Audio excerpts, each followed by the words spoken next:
Thank you for joining us for Unlearning Ableism DCC Discussions, the recording. This session is access labor, and on the screen is a pair of blue lips with a blue speech bubble and multicolored squares. The next slides are blue with white text. Unlearning Ableism DCC Discussions is a program at the UIC Disability Cultural Center. We welcome everyone to join us, non-disabled allies and accomplices, people who identify as disabled, and anyone who falls somewhere in between those two categories. Unlearning Ableism creates a space to talk about disability issues and ableism as a system of privilege and oppression, something that we can all unlearn and resist. We do that by sharing our experiences, thinking through what we've encountered, and engaging with perspectives from disability culture. A word on the format for Unlearning Ableism, the recordings. There are two ways you can engage with us.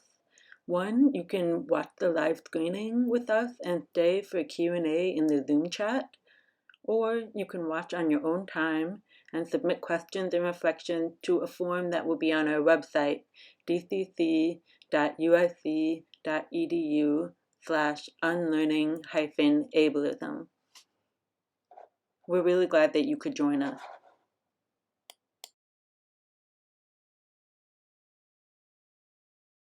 We decided we would start with a conversation about access labor.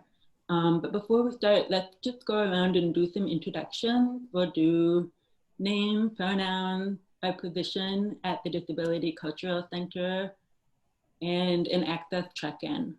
So I'll start. I'm Margaret. I'm the director of the Disability Cultural Center. My pronouns are she, her, hers. And my access needs are currently being met. Lily, do you want to go next? Yeah, I'm Lily. My pronouns are she, her, hers. I'm the program coordinator of the Disability Cultural Center, and I believe my access needs are being met, but if that changes, I will let you all know. Sylvie? Hi, my name is Sylvie Rosenkalt. I use the pronouns she, her, and hers. I am a graduate assistant at the Disability Cultural Center. And my access needs, I just want to give you all a heads up that I'm having a PMJ, a flare in my jaw. So I might be rubbing my face a lot. It also makes it a little painful to smile. So my facial expressions may not actually match the emotions that I'm feeling. So just wanted to let you all know. Thank you. Jordan? Hey everyone, this is Jordan Alcantar, and I use she, her, hers, and they, them, theirs pronouns.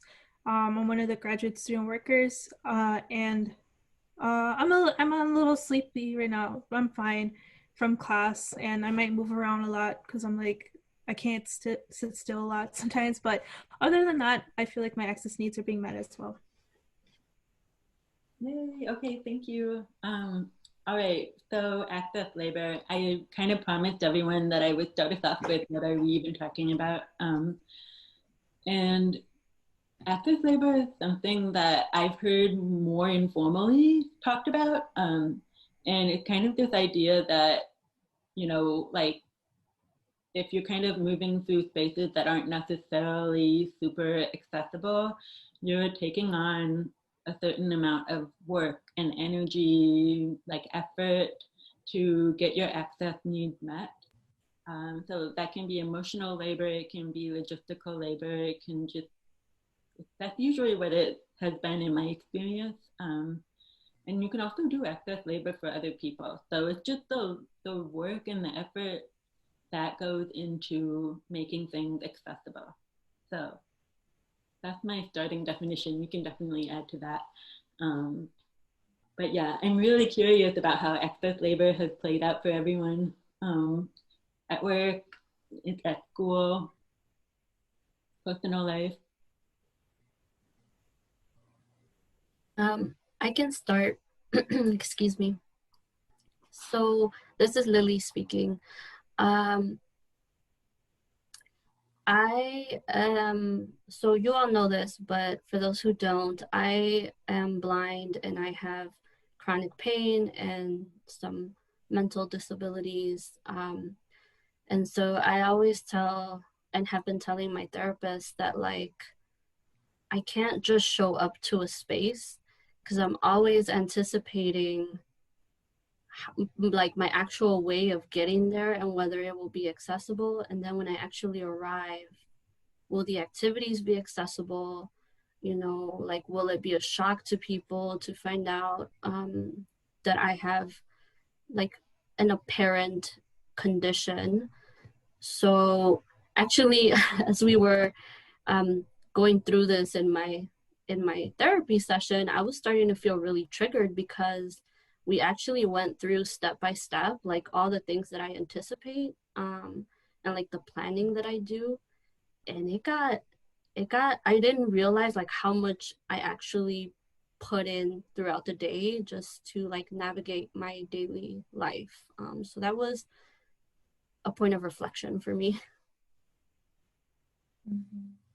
Totally. Yeah, that's how it played out for me a lot too, is that I can't just show up to something and like it's gonna work out for me. Like it literally, there's almost no point in going unless I, email someone, see if something's set up. And for me, it's usually captioning or something. And then, if they don't really know how to set that up, kind of talking them through what that might be like. And it's involved for sure.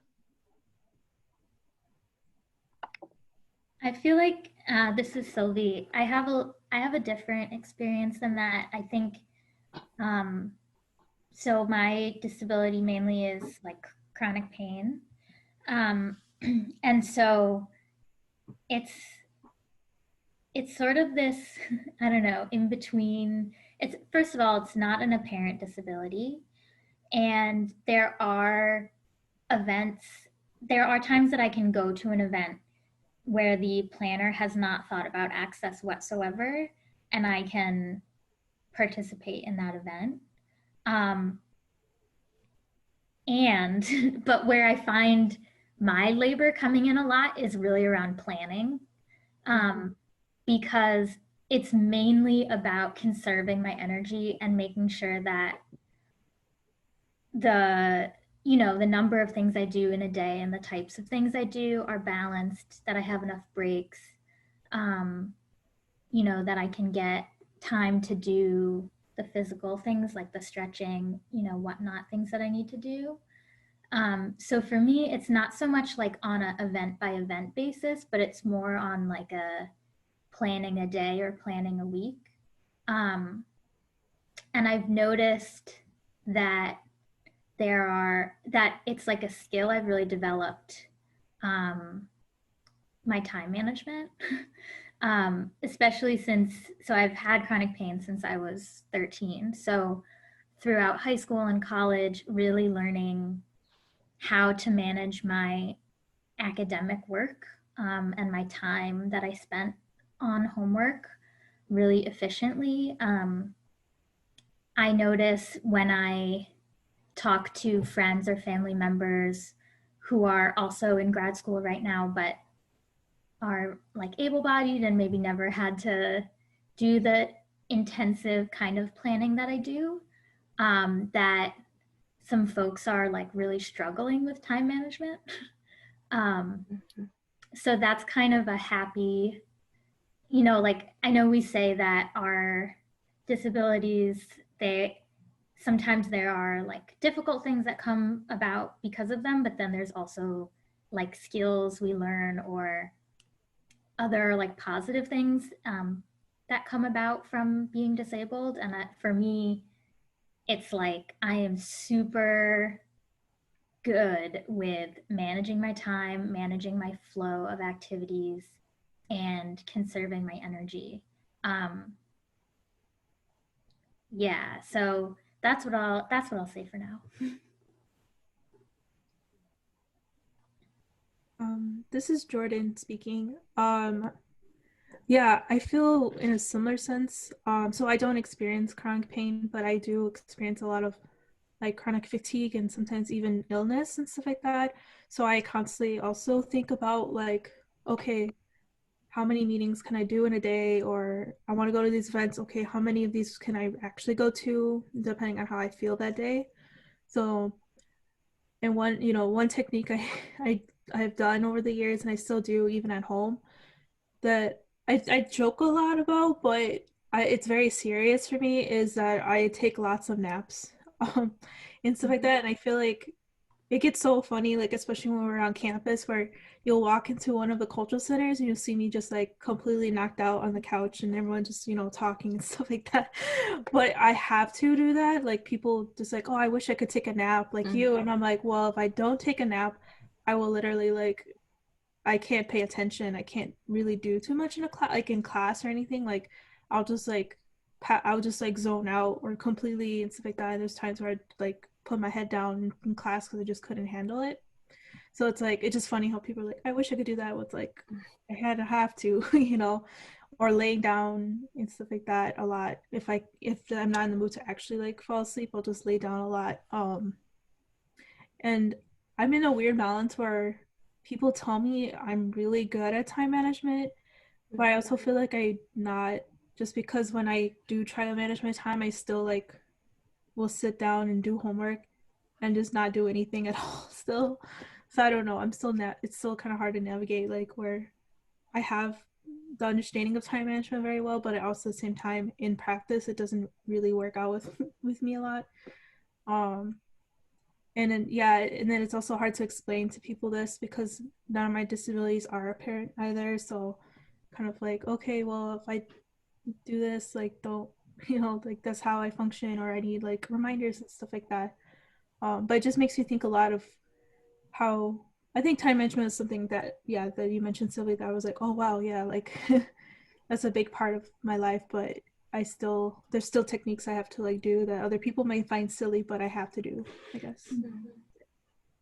Yeah, this is like totally bringing up some other conversations we've had recently to me, about, I'm thinking about how you guys are so good at figuring out your excess needs and just like taking the steps that you definitely need to take. And I've definitely been in places in my life where like I don't really do the access labor, almost like not,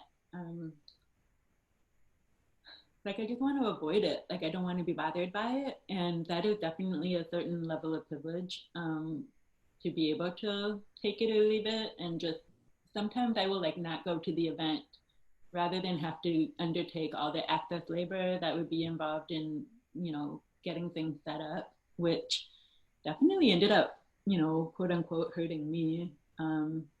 But I don't know. It's a choice. It's a choice you make. Like whether it's worth the extra. It's not extra. I'm trying to avoid that word. Super avoid that word. But I keep forgetting to say this is Margaret speaking. Sorry about that. Yeah, this is Sylvie.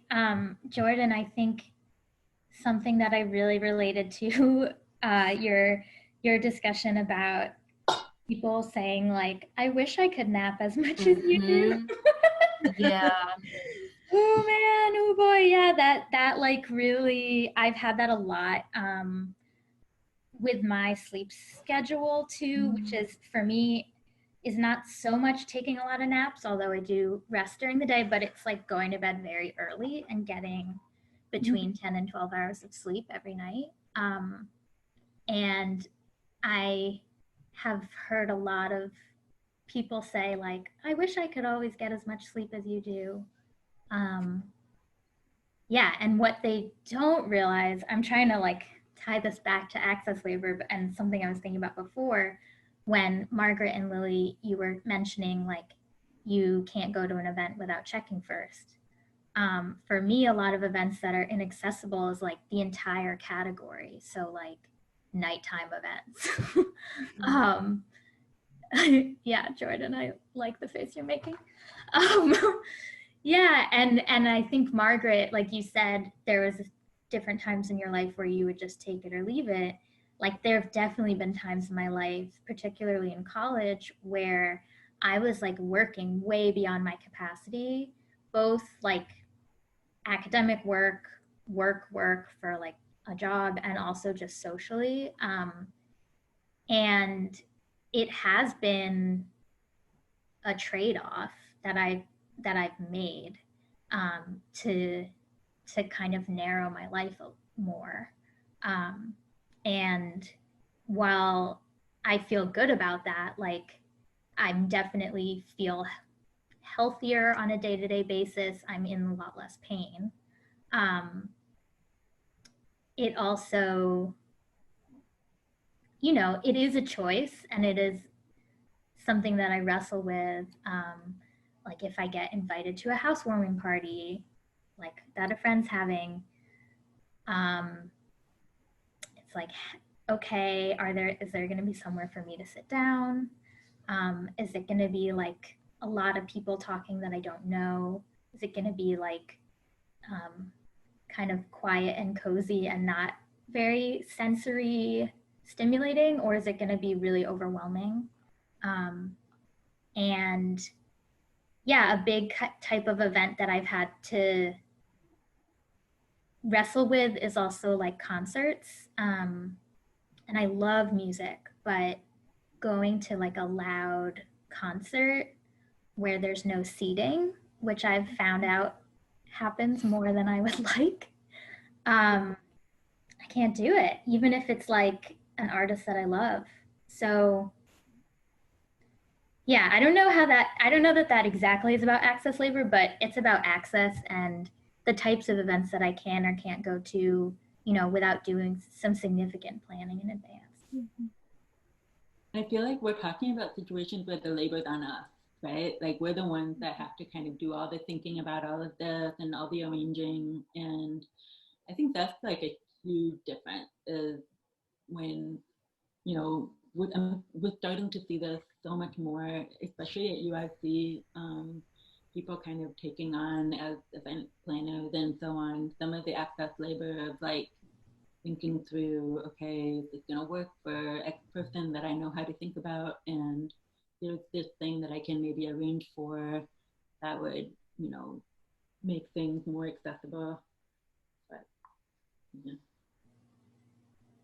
Well, also, this is Lily speaking. Yeah, and also something that I found is that I often, like now I realize that the ways that I've had to navigate the world have really influenced the way I interact with others and can kind of offer skills and techniques, whether they're disabled or not, on how to approach things, kind of like you were saying, Sylvie, about time management, or even if it is about like particularly related to accessibility because of a condition. I'm finding that I've become like so much more creative and like willing to think outside of the box, and just come up with sometimes ideas that seem really wild, but I think that's part of it, right? Like that's part of the brilliance of disability for me, and finding communities that like you're able to explore these options with someone and other people, and like if they don't work, that's okay, like we tried it, but at least, I don't know, like it's not always perfect and it won't always be like, it can be really draining, but like I don't know, just even having spaces to be able to talk about this is really helpful for me right now. Yeah, this is Sylvie, and what you just said, Lily, reminded me of when I first met my mentor for a fellowship I was doing a while back, and we met over Zoom. This was before Zoom, but we met over online because we didn't live in the same state. And I was in so much pain. And at the time, like taking a bath was one of the only things that would help. And so actually the first time I met my mentor, I was like in a bathing suit in my bathtub. And he was so affirming. I should say he's also disabled and had chronic pain. And he was like so affirming of that choice to just make myself comfortable. It really made me think about professionalism and about like the access labor around, or I don't know if it's access labor, but just the labor around trying to appear quote unquote professional when that's like not comfortable for you or your body or your mind. And the permission in like disability community spaces to experiment with things that might be seen as like wildly unprofessional, like meeting someone in a bathtub. But that actually like might be helpful. And when I think of professionalism, really, I think it's about like, what does it mean to do good work? And if we're trying to do work around disability and disability justice and disability culture, then like good work is rejecting whatever people thought professionalism was and trying to make an environment that is as comfortable as possible and as accessible as possible for everyone who's participating.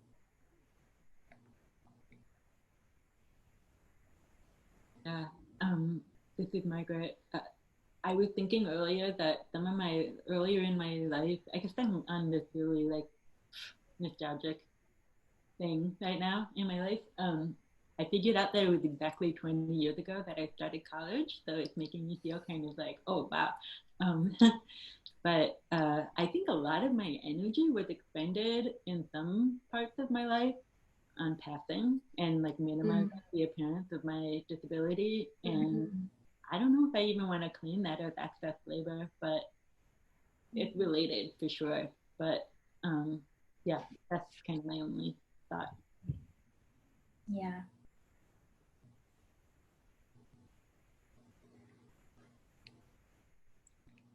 So this is Sylvie again. I think there's kind of this other side to the access labor. We've been talking about like our own personal experiences, but we also all work together in a cultural center where we're like doing access labor for theoretically like all of UIC in a certain extent. Not that we're responsible for all of UIC, but anyone who can come to our event, like I think we want to take on that labor. Like we don't want our students to have to be doing that kind of labor.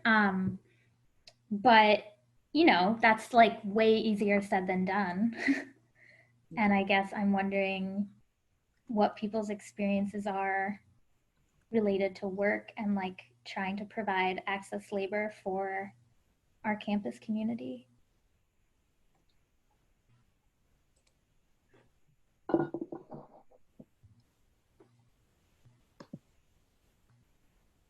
Yeah,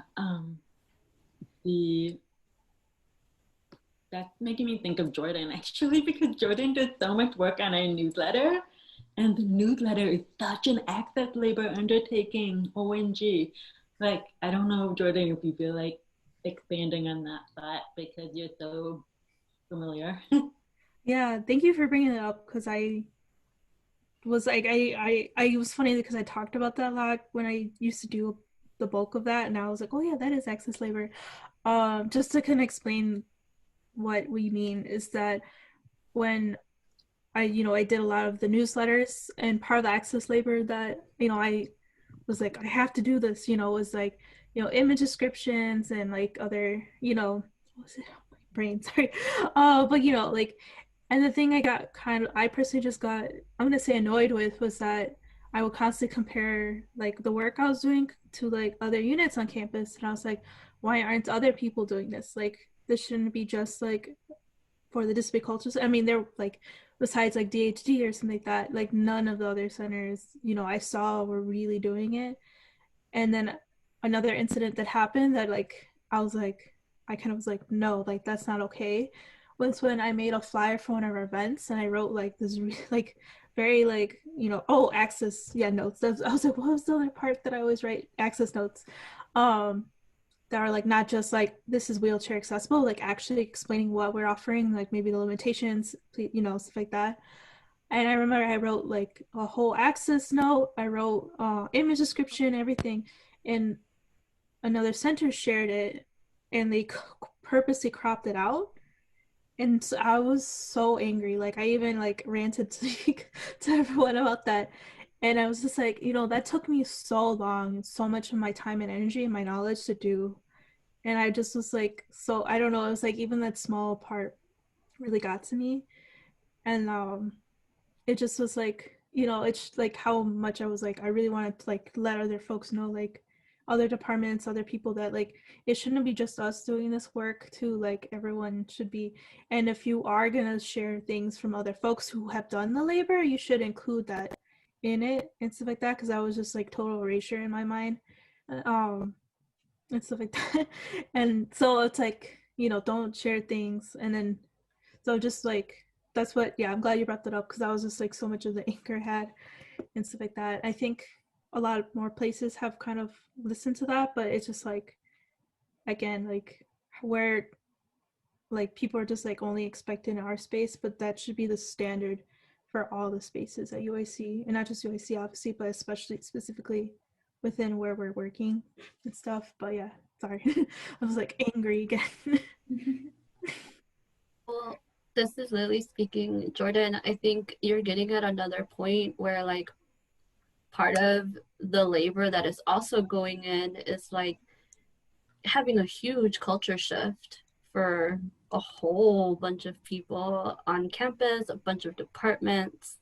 Um, and then even like the labor that goes into like explaining to people why things are important or why this is accessible.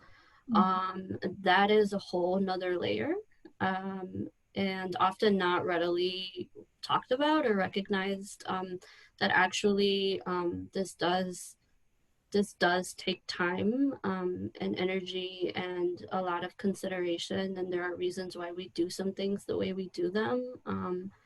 And so, yeah, I feel like I had another comment, but it just escaped my mind. So, Yeah, this is Margaret. I appreciate this so much. Like about the way you helped me think about it, Jordan, is it like you're kind of talking about like, can you please respect this access labor, that time has been put into it. And I think you're also getting at like the emotional labor that's kind of related, which is like the metaphor.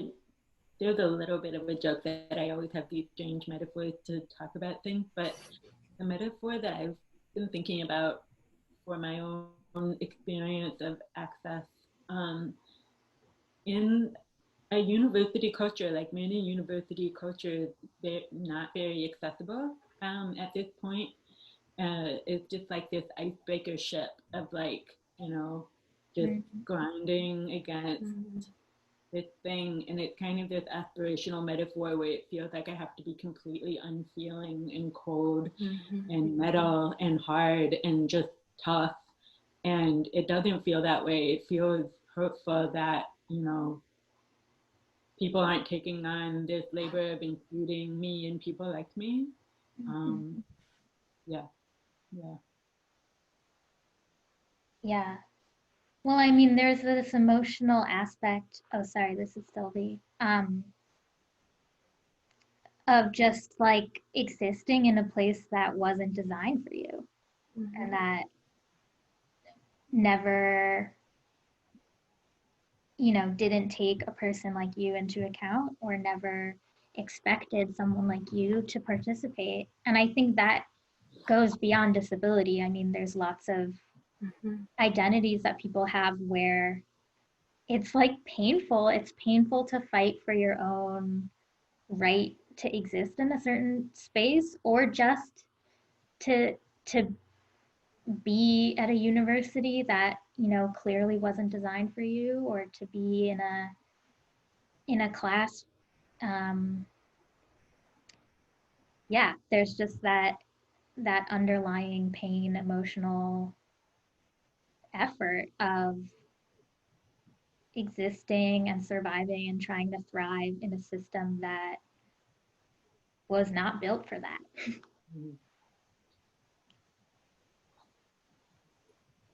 Yeah, this is Lily speaking. I think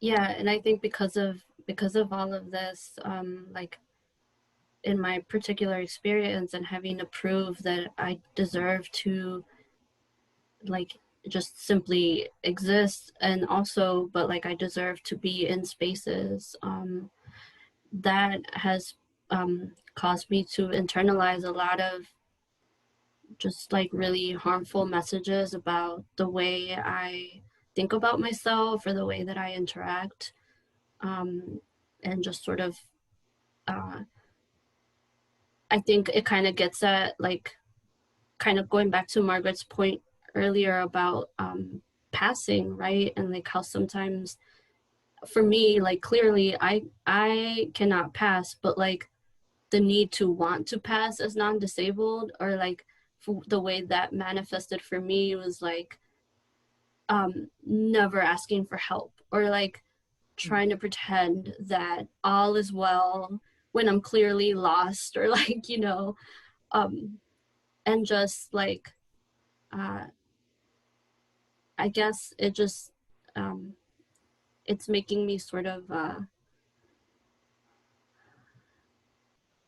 think that this is why I'm so attached to the work that I do now, and like trying to meet students and trying to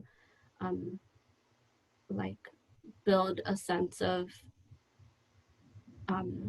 like there's someone out there who gets it. Yeah, this is Margaret, making me think of like accessed love. Like I was thinking about how I identify with that completely, Lily. Like this desire to like make it not seem like a huge deal, like kind of like hide all the access labor, because I think kind of in dominant culture, it feels extra. It feels like, oh, you know, like a bother, like trouble to do this quote unquote extra access labor to make something accessible for someone. That's not how we view it at all. It's like, it's not charity, it's solidarity, which is kind of a refrain that we go to a lot. So yeah, that's really helpful for me. Thank you.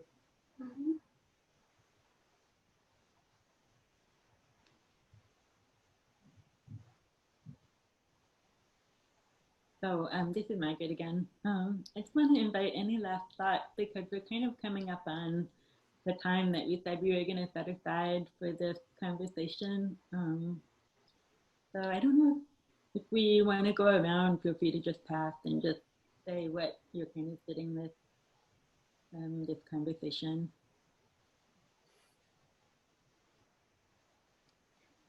This is Lily speaking. I think this has brought up a lot of thoughts and topics that I wish we had more time to go into. So I think, I don't know, this has just been like helpful for me, just to have a good reflective point in my day. So I really appreciate it. Thank you, Lily. Yeah, this is Sylvie. I also have like a lot of thoughts percolating right now. I think what I'm ending thinking about is just the balance of holding that, like doing access labor for our community is solidarity, is love, and is work. So like holding that kind of the reason why we do it, and that being important, and also acknowledging, you know, that it's labor, and wanting to make space for that, but also, what's the word? Like, I can't think of it. Well, that's okay. I'm just thinking about how access labor is labor as well as love. Right. Oh, compensation. Sorry, that's the word I was thinking of. That's a good point. It was like, how are people getting compensated for this work that they're doing or not? Yeah. So, yeah. this is Jordan. Yeah, I'm still like, there's so many things I'm also absorbing right now. And even just bringing up compensation, I always think about that too, where like, hey, I need money. Like, just like, this is so much work. And, or I don't know, I still carry with me, like, it's okay to like let others know that they need to also do this labor as well. Like, you know, it's not just on me just because I might be the only person in the space who understands like disability or stuff like that and access. Like, no, it's also your responsibility to learn this and know this as well. And you know, I'm you know, okay with like, you know, helping people learn them, but it's just like, I think now as I grow into more and more, I feel more comfortable kind of expressing like how I feel about these things of my labor, making sure that it's respected and recognized, but then also like holding other people accountable and knowing that there's also so many people who are like me once and like have no idea what like image description is, but like just like I had to learn, you will learn as well. You will learn. but I feel it as a sense of love, and I feel like I really love that that's like part of the phrase, because it's like I love my community and I love you, so that's why I really want you to learn, you know, it's like that. And how I want other people to extend their love to me, because I'm still learning these things. I'm still learning a lot of other techniques for access labor. I'm still learning on how to I even talk about my own like needs and stuff like that. But yeah, this is what I'm just thinking about a lot. Oh, this is Margaret. You guys are great. Yeah, I think I am also just, you know, the same refrain. It's good because we're hopefully launching into a Q&A discussion, reflection situation. But yeah, I have a lot on my mind from this conversation. It was really just a lot of related ideas that kind of the relationship became a little clearer for me.